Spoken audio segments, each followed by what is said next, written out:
નમસ્કાર, નમસ્કાર. મારું નામ છે પ્રજ્ઞેશ પટેલ અને વિશ્વાસ સાયબરસ્પેસ કંપનીમાંથી આવું છું. આપનું નામ? ફૂમતાજી. ફૂમતાજી. હવે ફૂમતાજી, આપણે કયા દિવેલા વાવેલા છે? વિશ્વાસ 77. વિશ્વાસ 77. વિશ્વાસ 77 દિવેલા તમને કેવા લાગ્યા?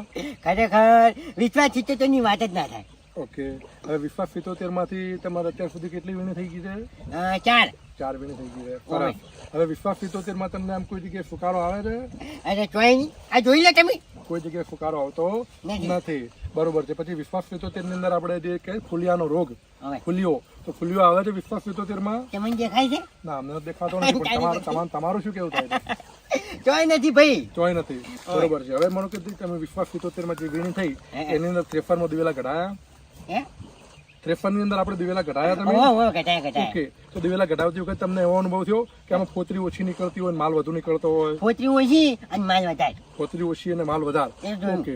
હવે આ 4 વીઘાના વાવેતરમાં તમે કેટલા દિવેલા ઉત્પાદન લીધું? એ 200 મણ. 200 મણ. બરોબર છે. તો હવે પાછળથી કેટલું ઉત્પાદન મળે એવું લાગે છે?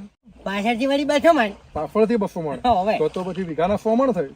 હા, વીઘાના 100 મણ. બરોબર છે. તો હવે આ બિયારણ તમે ગયા વર્ષે વાવેતર કરેલું છે? હવે કર્યું હતું ને. ઓકે. ક્યાં, કેવી રીતે તમે ગયા વર્ષે ખરીદી કરી હતી? ક્યાં આગળ જોયું હતું આ બિયારણ? એટલે મેં છે ને જાહેરાત જોઈ હતી તમારી. ઓકે. હવે તો ગયા વર્ષે કેવું ઉત્પાદન મળ્યું તમને? જ્યાં વખતે છે ને વીઘે 100 મણ લીધા હતા અને આ વખતે લેવાના જ છે. ઓકે. તો બીજા ખેડૂતોને વિશ્વાસ 77 વાવવાની તમે ભલામણ કરો છો? હવે ઓકે. ચલો, થેન્ક યુ ફૂમતાજી. Thank you.